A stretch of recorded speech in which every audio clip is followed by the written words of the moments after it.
प्रतियोगी परीक्षा की तैयारी कर रहे मेरे सभी नौजवान साथियों का मेरे YouTube चैनल एग्जाम विद सिप पर हार्दिक स्वागत है, अभिनंदन है।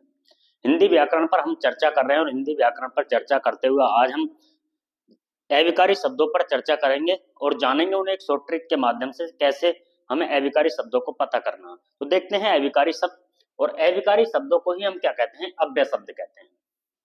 तो एक बार हम देख लेते हैं अविकारी शब्द, अविकारी या अव्यय।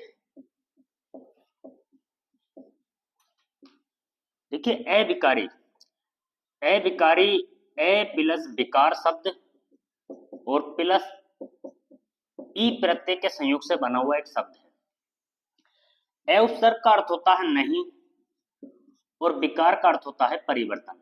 यानी जिन शब्दों में आप कोई परिवर्तन ना कर सकें वे शब्द क्या कहलाते हैं, आपके अविकारी शब्द कहलाते हैं। तो ये बात आप याद रखें कि जिन शब्दों में आप कोई परिवर्तन नहीं कर सकते हैं वे शब्द क्या कहलाते हैं, आपके अविकारी शब्द कहलाते हैं। आपको हिंदी भाषा में यह पता होना चाहिए कि शब्द परिवर्तन की इकाई क्या है। शब्द परिवर्तन की इकाई, शब्द परिवर्तन की इकाई क्या है? एक तो लिंग है। यदि आप किसी शब्द का लिंग परिवर्तन करके देख लें, यदि नहीं परिवर्तन होता तो शब्द आपका अव्यय है। वचन, यदि शब्द का आप एक वचन में वो वचन करके देख लें, नहीं होता है। लिंग, वचन, कारक चिन्हों का प्रयोग करके देखें और काल का प्रयोग करके देखें। तो ये क्या है, ये शब्द परिवर्तन की इकाई है। अर्थात कहने का मतलब क्या है, अविकारी शब्द क्या होते हैं कि जिन शब्दों पर शब्द परिवर्तन की इकाइयों का कोई प्रभाव नहीं पड़ता है, अर्थात जिन शब्दों में आप परिवर्तन ना कर सकें वे शब्द क्या होते हैं, अविकारी शब्द होते हैं। परीक्षा की दृष्टि से आपको क्या जानना है, आपको उसने एक वाक्य दिया और वाक्य में पूछा कि इस शब्द में कौन सा अव्यय है या कौन सा अविकारी शब्द का प्रयोग हुआ है। तो हम परीक्षा की दृष्टि से आपको मात्र 4 बातें याद रखनी है। आपको 4 बातें याद रखनी है मात्र परीक्षा की दृष्टि से। आपको विकारी शब्दों का वर्गीकरण पता होना चाहिए। विकारी शब्द क्या होते हैं, वे शब्द जिन पर लिंग, वचन, काल, कारक के आधार पर कोई परिवर्तन ना हो वे विकारी शब्द कहलाते हैं। ये 4 प्रकार के होते हैं, क्रिया विशेषण, समुच्चय बोधक, संबंध बोधक और विस्मयादि बोधक। इन चारों ही प्रकार पर आपको सिर्फ 4 बातें याद रखनी है। सबसे पहले तो आप इनकी पहचान याद रख लें और उसके बाद हम एक एक पर चर्चा करते हैं। विकारी शब्दों को पहचान करने का तरीका, ये आप याद रखें कि विकारी, पहले इसकी शब्द परिभाषा हम लिख लेंगे अव्यय की। अव्यय या अविकारी शब्द, अव्यय या अविकारी शब्द लिख लेंगे इसके आगे। जिन शब्दों पर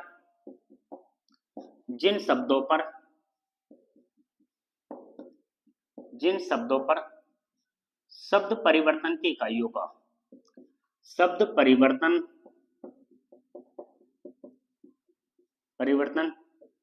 की इकाइयों का, जिन शब्दों पर शब्द परिवर्तन की इकाइयों का कोई प्रभाव नहीं पड़ता, कोई प्रभाव नहीं पड़ता है, वे शब्द अव्यय कहलाते हैं।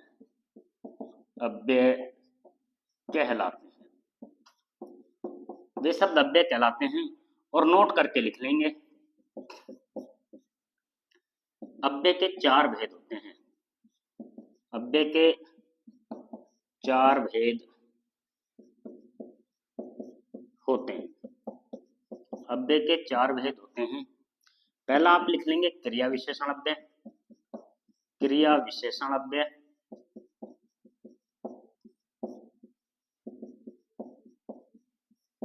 दूसरा आप लिख लेंगे संबंध बोधक अव्यय, संबंध बोधक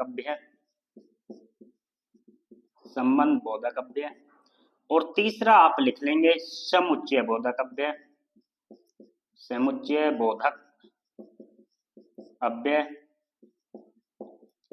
और चौथा आप लिखेंगे विस्मयादि बोधक अव्यय, विस्मयादि बोधक अव्यय। अव्यय ये 4 प्रकार के अव्यय होते हैं। जिन शब्दों पर शब्द परिवर्तन की इकाइयों का कोई प्रभाव नहीं पड़ता है वे शब्द अव्यय शब्द कहलाते हैं। इसके 4 भेद होते हैं: क्रिया विशेषण अव्यय, संबंध बोधक अव्यय, समुच्चय बोधक अव्यय और विस्मयादि बोधक अव्यय। आपको इनमें से पहचानना है। एक वाक्य में आपको ये दे दिया जाएगा, इनमें से कोई सा भी दे दिया जाएगा और उसमें आपसे पहचानना कि इस वाक्य में कौन सा अव्यय है, कौन सा अव्यय है। तो आपको अव्यय पहचान अब हम बताते हैं कि अव्यय की आपको कैसे पहचान करनी है। एक बार आप इसको नोट कर लीजिए।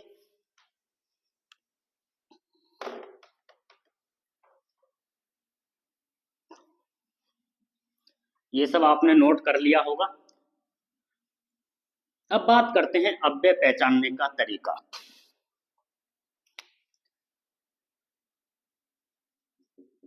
अव्यय पहचानने का तरीका ये आप याद रखें, परीक्षा की दृष्टि से बहुत ज्यादा महत्वपूर्ण है। ये पहचान आपको याद होनी ही चाहिए अव्यय के संबंध में। सबसे पहला बात, अव्यय 4 प्रकार हमने बताया। क्रिया विशेषण, क्रिया विशेषण अव्यय, क्रिया विशेषण अव्यय पहचान क्या रहेगी? वाक्य में क्रिया से ठीक पहले होता है। क्रिया विशेषण अव्यय वाक्य में क्रिया से ठीक पहले होता है, क्रिया से ठीक पहले होता है। क्रिया विशेषण अव्यय क्रिया से ठीक पहले होता है। जैसे अगर मैं उदाहरण की बात करूं, मोहन छत पर खड़ा है, मोहन छत पर खड़ा है। आप ये जाने कि क्रिया क्या है इस वाक्य में। इस वाक्य में क्रिया जो है, क्रिया वाक्य में अंतिम पड़ाव पर होती है। क्या होता है? खड़ा। खड़ा होना क्या है? क्रिया है। और क्रिया से ठीक पहले आप देखें क्या है? पर है। क्रिया से ठीक पहले क्या है? आपका पर है। तो हमने क्या बताया था कि जो क्रिया विशेषण अव्यय होगा वो क्रिया से ठीक पहले होगा। इस पर शब्द का, इस पर शब्द का आप लिंग परिवर्तन करके देखें, नहीं होगा। वचन भी परिवर्तन नहीं होगा। तो हमने पहचान क्या बताई थी कि जिन शब्दों पर लिंग वचन कारक काल का कोई प्रभाव नहीं पड़ता है वे वचन, वे शब्द क्या कहलाते हैं? आपके अव्यय शब्द कहलाते हैं। तो जाहिर सी बात है, आपको क्रिया विशेषण पर सिर्फ एक बात याद रखनी है कि क्रिया विशेषण अव्यय वाक्य में क्रिया से ठीक पहले होता है। जब आपको इन 4 अव्यय की वाक्य में स्थिति पता होगी तो उत्तर तो स्वतः ही आपको मिल जाएगा। क्रिया विशेषण क्रिया से ठीक पहले होता है। दूसरा है संबंध बोधक अव्यय, संबंध बोधक अव्यय। संबंध बोधक अव्यय की अगर हम बात करें तो इसकी स्थिति क्या होती है? यह वाक्य में, यह वाक्य में संज्ञा एवं सर्वनामों के मध्य होता है। संज्ञा एवं सर्वनामों के मध्य होता है। यदि किसी वाक्य में या तो 2 संज्ञा होंगी या फिर क्या होंगे? 2 सर्वनाम होंगे। जैसे हमने लिखा, संज्ञा क्या होती है? दुनिया के सभी नाम क्या है? संज्ञा है। दुनिया के सभी नाम क्या है? संज्ञा है। यह संज्ञा सर्वनामों के मध्य होगा और संज्ञा के स्थान पर जो प्रयोग होते हैं वो सर्वनाम होते हैं। जैसे राम के बिना, राम के बिना सीता दुखी हैं, राम के बिना सीता दुखी हैं। इस वाक्य में देखिए संज्ञा कौन है? देखो, राम भी संज्ञा है और सीता भी संज्ञा है। तो 2 संज्ञा के मध्य या फिर सर्वनामों के मध्य, तो इन दोनों के मध्य जो आया आपका क्या आया? बिना शब्द आया। इस बिना शब्द का आप स्त्रीलिंग बना करके देखें, नहीं बनेगा। तो जाहिर सी बात है, आपका जो संबंध बोधक अव्यय होगा वो वाक्य में या तो किसी वाक्य में 2 संज्ञाएं होंगी या फिर किसी वाक्य में 2 सर्वनाम होंगे, या संज्ञा सर्वनाम दोनों हो सकते हैं। तो उन दोनों के मध्य जो एक शब्द ऐसा पाया जाएगा जिसमें आप परिवर्तन ना कर सकें, वही आपका क्या होगा? संबंध बोधक अव्यय होगा। एक बार आप इसके नोट कर लें या इसका स्क्रीनशॉट ले लें। देखिए, तीसरे अव्यय पर हम बात करते हैं जो है आपका समुच्चय बोधक अव्यय। तीसरे की हम बात करें तो तीसरा क्या है, समुच्चय बोधक अव्यय। समुच्चय बोधक अव्यय। समुच्चय बोधक अव्यय क्या है? यह दो उपवाक्यों के मध्य होता है। यह दो उपवाक्यों के मध्य होता है। यह दो उपवाक्यों के मध्य होता है। कहने का मतलब यह है कि जब एक वाक्य खत्म होने के बाद दूसरा वाक्य प्रारंभ होता है, उन दोनों के मध्य जो शब्द पाया जाएगा वो आपका क्या होगा, समुच्चय बोधक अव्यय होगा। जैसे मैं कहूं बारिश तेज हो रही थी, बारिश तेज हो रही थी, बारिश तेज हो रही थी, एक वाक्य समाप्त हुआ। इसलिए मैं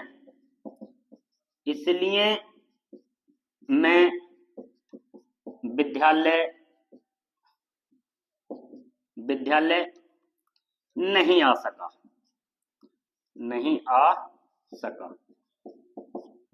देखिए, बारिश तेज हो रही थी इसलिए मैं विद्यालय नहीं आ सका। दूसरा वाक्य क्या है, मैं विद्यालय नहीं आ सका। और पहला वाक्य क्या है, बारिश तेज हो रही थी। इन दोनों के मध्य जो आपको शब्द मिला इसलिए, इन दोनों के मध्य जो आपको शब्द मिला इसलिए, यही आपका क्या है, समुच्चय बोधक अव्यय है। आप इस शब्द का लिंग परिवर्तन करके देख लें, नहीं होता है। वचन परिवर्तन कर लें, नहीं होता। तो यही क्या है, आपका अव्यय है। अव्यय का मतलब ही यह है कि शब्द का आप वचन परिवर्तन करके देखें। और आपको चार अव्ययों को पहचानना है। तो अव्ययों की स्थिति हमने आपको बता रहे हैं कि क्रिया विशेषण आपका क्रिया से ठीक पहले होता है। संबंध बोधक वाक्य में दो संज्ञा या सर्वनाम के मध्य होता है। और समुच्चय बोधक दो उपवाक्यों के मध्य होता है। और अंतिम है आपका विस्मयादि बोधक अव्यय। विस्मयादि बोधक अव्यय।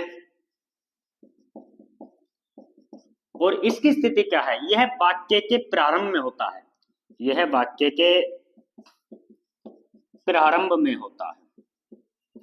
प्रारंभ में होता है। जैसे हम लिख सकते हैं, आहा मौसम बहुत सुहाना है। आहा मौसम बहुत सुहाना है। तो जो विस्मयादि बोधक अव्यय है वो क्या है, आपका वाक्य के बिल्कुल प्रारंभ में। यह है आपका आहा मौसम बहुत सुहाना है। तो वाक्य क्या है आपका, मौसम बहुत ही सुहाना है। और इस वाक्य में देखो क्रिया है ही नहीं, सिर्फ उसके गुणों का बात की गई है। तो आप यहां से देखें, आहा शब्द आपका लगा हुआ है, तो ये क्या है, आपका सम विस्मयादि बोधक अव्यय है। तो एक बार आप इसको भी नोट कर लें। देखिए, आपको अव्यय पर कोई ज्यादा चीजें याद नहीं रखनी है। आपको सिर्फ अव्यय पर ये याद रखना है कि अव्यय का ना तो लिंग होता है, ना कोई वचन होता है, ना ये परिवर्तन होते हैं। अव्यय जिस संज्ञा सर्वनाम के लिए प्रयोग किए जाते हैं उसी के अनुसार इनका लिंग वचन होता है। और चार अव्यय आपके पास हैं। क्रिया विशेषण क्रिया से ठीक पहले होता है। दूसरा आपका संबंध बोधक, दो वाक्य में दो या तो संज्ञा होंगी या सर्वनाम होंगे। वाक्य में दो संज्ञा या सर्वनाम के मध्य होता है। और समुच्चय बोधक आपका वाक्य में दो उपवाक्यों के ही मध्य होता है। मान लिया कोई बहुत बड़ा वाक्य है, जो संयुक्त वाक्य है एक प्रकार का, उनके मध्य जो प्रयोग होता है दो उपवाक्यों के मध्य, वो आपका समुच्चय बोधक अव्यय होता है। और विस्मयादि बोधक हमेशा वाक्य के प्रारंभ में होता है। तो यही बातें हमें आपको याद रखनी है, या ये बात आपको ही याद रखनी है। आप आगे चलते हैं। अब हम सीधा बात करते हैं क्रिया विशेषण अव्यय, जिसके आपको भेद याद रखने हैं।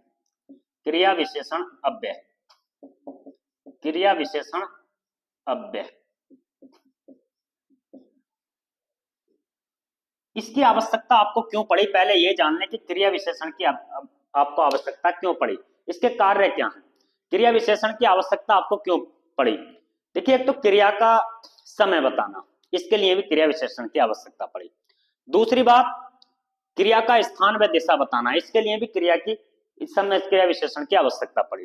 तीसरी बात, क्रिया के ढंग यानी क्रिया होने का ढंग या उसका रीति या तरीका बताना, इसके लिए भी क्या पड़ी, क्रिया विशेषण की आवश्यकता पड़ी। चौथी बात, क्रिया विशेषण की क्रिया की मात्रा बताना, क्रिया की मात्रा बताना, उसके लिए भी क्या पड़े, क्रिया विशेषण की आवश्यकता पड़ी। तो यहां से अगर हम बात करें तो क्रिया विशेषण के प्रकार की यदि हम बात करें तो इसके कितने प्रकार हैं। एक तो आपका क्या है, कालवाचक क्रिया विशेषण, कालवाचक क्रिया विशेषण। एक तो आपका ये हो गया कालवाचक क्रिया विशेषण। दूसरा आपका रीतिवाचक क्रिया विशेषण, रीतिवाचक क्रिया विशेषण। तीसरा हम बात करें परिमाणवाचक क्रिया विशेषण। और चौथे की हम बात करें कालवाचक क्रिया विशेषण, रीतिवाचक क्रिया विशेषण, परिमाणवाचक क्रिया विशेषण और क्या है, स्थानवाचक क्रिया विशेषण, क्रिया विशेषण। अब देखिए ये क्रिया विशेषण आना वाक्य में क्रिया से ठीक पहले ही है, ये चारों भाग आने क्रिया से ठीक पहले है। कालवाचक क्या बताएगा, क्रिया के समय का बोध कराता है, क्रिया के समय का बोध कराता है, क्रिया के समय का बोध कराता है। हमने यहां बात करी राम 12 घंटे सोता है, राम 12 घंटे सोता है, तो क्रिया क्या है, सोना, और उससे पहले क्या है, 12 घंटे। राम कितने घंटे सोता है, 12 घंटे सोता है, तो ये आपका क्या हो गया, 12 घंटे आपका क्रिया विशेषण हो गया। दूसरी बात हमने क्या किया कि जो समय आपका होगा वो समय आपका घड़ी के समय के रूप में भी होगा, आपको अवधि के रूप में भी होगा। यानी मोहन रात भर पढ़ता है, मोहन रात भर पढ़ता है, तो रात भर क्या हुआ, अवधि हो गया। या रामचंद्र शुक्ल का जन्म कृष्ण पक्ष में हुआ, तो कृष्ण पक्ष भी एक समय हो गया। तो समय जो होगा वो चाहे आपको घड़ी के समय के रूप में हो, चाहे वो पक्ष के रूप में हो, वर्ष के रूप में हो, या अवधि के रूप में हो, ऋतु के रूप में हो, ये इन्हीं रूप में क्या होगा, आपको समय का बोध होता है। अब आता है रीतिवाचक, क्रिया के होने का ढंग बताना, क्रिया के होने का ढंग बताना, ढंग या तरीका बताना, तरीका बताना। हमने बात करी बस फटाफट भर गई, तो बस का भरने का ढंग क्या था, फटाफट भर गई। अब इसी में आपसे पूछ लिया जाए कि निम्नलिखित में से कौन सा क्रिया विशेषण है, तो यहां से जब बस फटाफट, तो उसका भरने का तरीका क्या था कि बस जो है फटाफट भर गई। और यहां आपसे पूछ लिया जाए कि फटाफट शब्द कैसा है, तो यहां पर जो बस है, क्योंकि आप किसके लिए प्रयोग हुआ है, जिस संज्ञा सर्वनाम के लिए, तो बस क्या है, संज्ञा है, और संज्ञा क्या है, बस स्त्रीलिंग संज्ञा है, और इसके लिए प्रयोग क्या हुआ है, फटाफट शब्द, और क्रिया क्या थी, भरना। तो यहाँ फटाफट शब्द जो है जो पुरुष लिंग का बोध करा रहा है, तो यहाँ पुरुष लिंग नहीं है, यहाँ क्या है, वो स्त्रीलिंग में है। क्योंकि हमने क्या बताया कि अव्यय का ना कोई लिंग होता है ना कोई वचन होता है, यह जिस क्रिया के लिए प्रयोग, जिस संज्ञा के लिए प्रयोग होते हैं उसी के अनुसार इनका लिंग वचन होता है। तीसरी बात है परिमाणवाचक क्रिया विशेषण, ये क्या करता है, क्रिया की मात्रा का बोध कराता है, क्रिया की मात्रा का बोध कराना, का बोध कराता है, क्रिया की मात्रा का बोध कराता है। हमने जैसे लिखा मोहन, मोहन बहुत पढ़ता है, तो बहुत क्या हुआ, बहुत तो आपका परिमाण हुआ, और परिमाण में क्या था, नाप तोल मात्रा। स्थानवाचक, स्थानवाचक क्रिया के होने के स्थान को बताता है, क्रिया के होने के स्थान का बोध कराता है, स्थान का बोध कराता है। तो क्रिया के होने के स्थान का बोध कराता है। तो ये सारी चीजें आपको याद रखना है कि एक क्रिया विशेषण के ही 4 भाग हैं, बाकी किसी विशेषण को आपको नहीं पढ़ना है, किसी भी अव्यय को नहीं पढ़ना, बस क्रिया विशेषण अव्यय के 4 भाग हैं। तो उसमें आपको पता करना है यदि क्रिया से पहले कोई समय लग करके आ रहा है तब भी आपका क्या है, क्रिया विशेषण ही अव्यय है।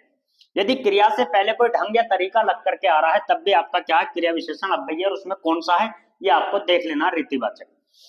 यदि क्रिया की मात्रा का बोध कराता है तब भी आपका क्या है, परिमाणवाचक क्रिया विशेषण है। तो ये बातें भी आप नोट कर लीजिए एक बार।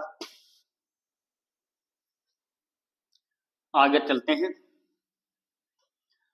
अब जब आपको ये बात पता चल गई होगी तो आपका बहुत ज्यादा आसान इन चीज में हो जाता है। अब हम इसको हल करते हैं दो चार वाक्यों के माध्यम से। हमने लिखा पहला वाक्य, जैसे क्रिया विशेषण पर, राम कुर्सी पर बैठा है। राम कुर्सी पर बैठा है। तो हमने यहां पर उसने पूछा कि निम्न में से कौन सा, निम्न वाक्य में से कौन सा क्रिया विशेषण अव्यय है।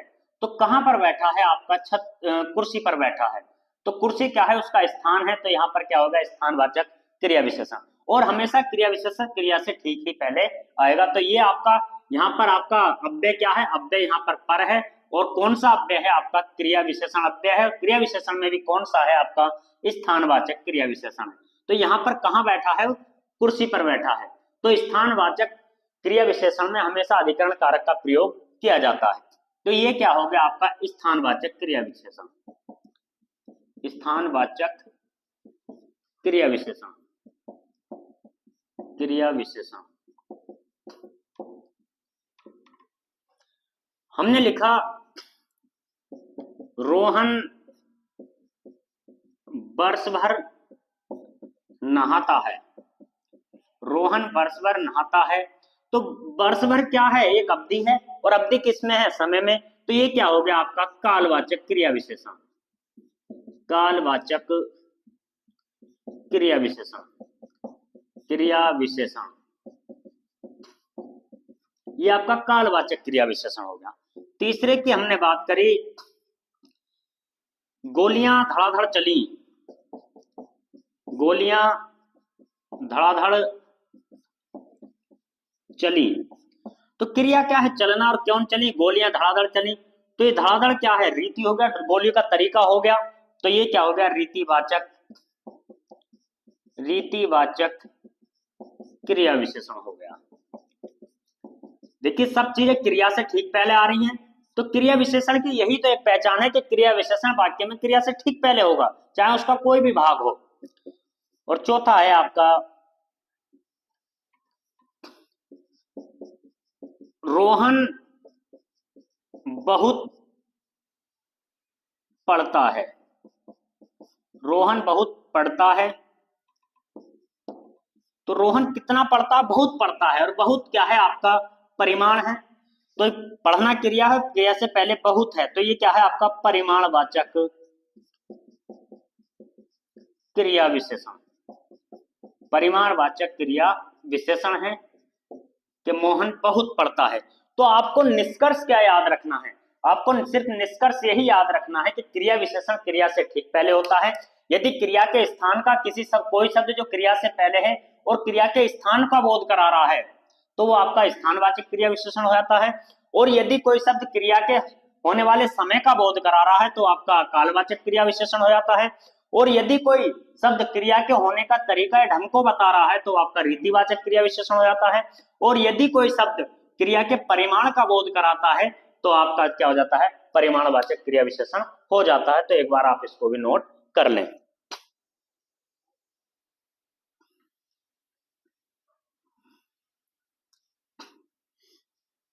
इसको भी आप नोट कर लें।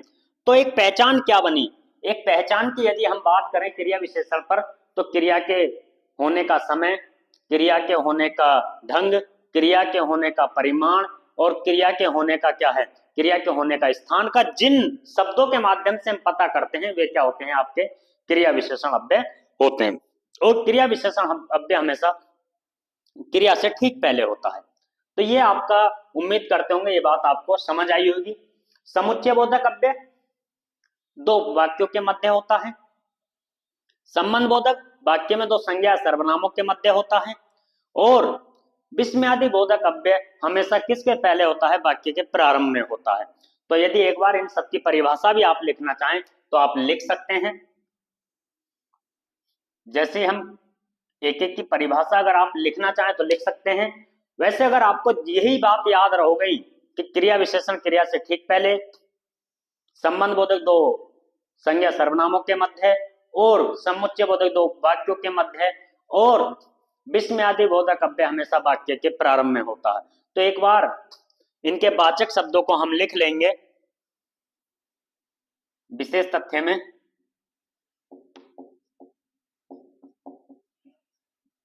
विशेष तथ्य में हम इनको लिख लेंगे। एक तो विशेष तथ्य क्या होता है, अव्यय शब्दों का कोई लिंग वचन नहीं होता है। ये जिस संज्ञा के लिए प्रयोग होते हैं, ये जिस संज्ञा के लिए प्रयोग होते हैं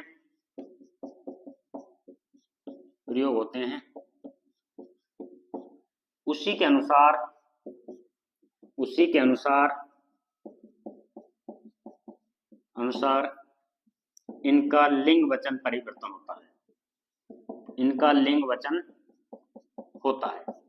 उसी के अनुसार इनका लिंग वचन होता है। एक तो इनका लिंग वचन कुछ नहीं होता है, ये जिस संज्ञा के लिए प्रयोग होते हैं उसी के अनुसार इनका लिंग वचन होता है। दूसरी बात, समुच्चय बोधक अव्यय में वाचक शब्दों के रूप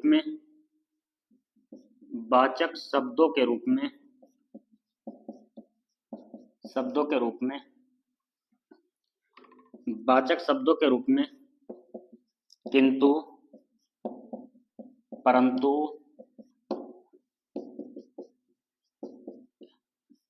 परंतु इसलिए लेकिन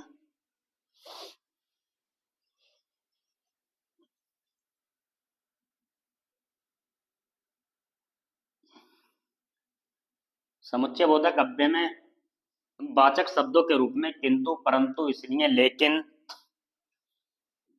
और अथवा तथा आदि शब्दों का प्रयोग होता है।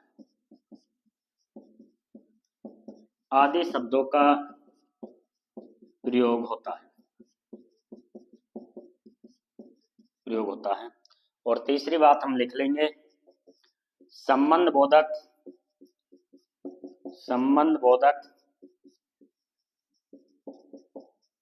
अव्यय में वाचक शब्दों के रूप में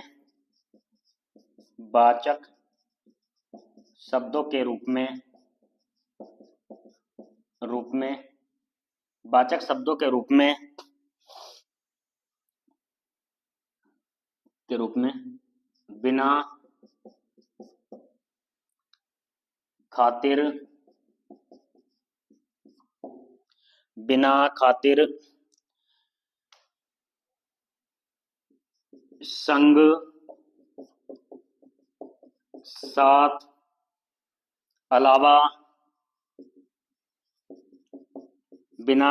संग साथ अलावा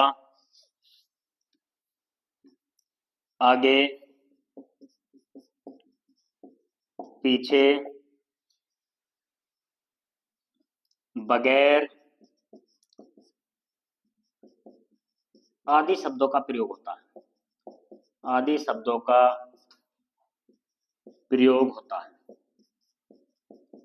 होता है। एक बार यहां तक की बात को आप सब नोट कर लें।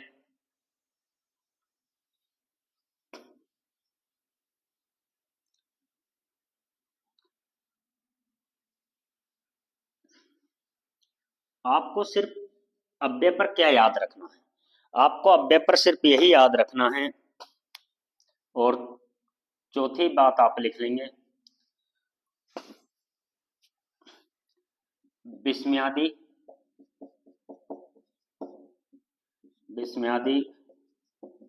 बोधक अव्यय में वाचक शब्दों के रूप में वाचक शब्दों के रूप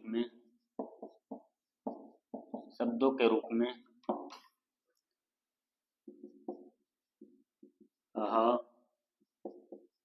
वह, अरे,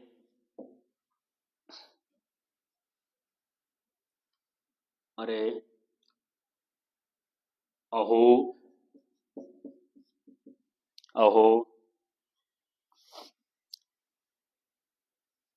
शाबाश आदि शब्दों का प्रयोग होता है। आदि शब्दों का प्रयोग होता है। आदि शब्दों का प्रयोग होता है। तो देखिए, आपको याद क्या रखना, आपको सिर्फ वही याद रखना है कि जिन शब्दों का लिंग परिवर्तन ना हो पाए।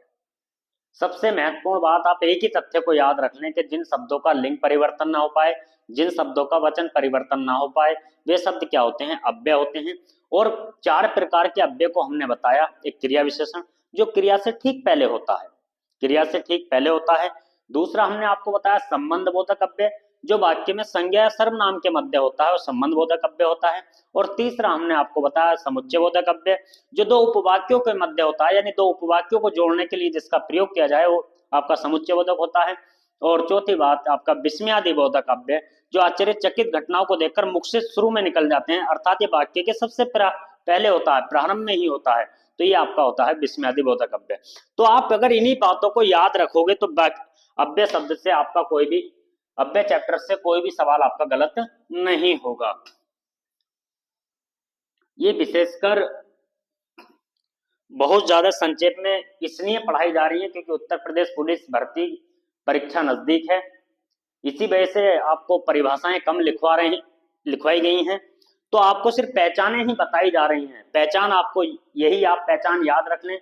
सीधी बात तो यही है कि अव्यय शब्द क्या होते हैं जिनका कि आप लिंग वचन परिवर्तन ना कर सको। और आपको हमने पहचान बता दी कि 4 अव्यय बताए, चारों अव्यय की पहचान बताई। और पहचान में आपको, जब आपको वाक्य में उनकी स्थिति पता होगा तो स्वतः ही आप प्रश्न को सही कर पाएंगे। उम्मीद करते हैं कि ये सेशन आपको अच्छा लगा होगा। अगर अच्छा लगा तो इसे अपने यार दोस्तों के साथ शेयर करें, लाइक करें, सब्सक्राइब करें। धन्यवाद।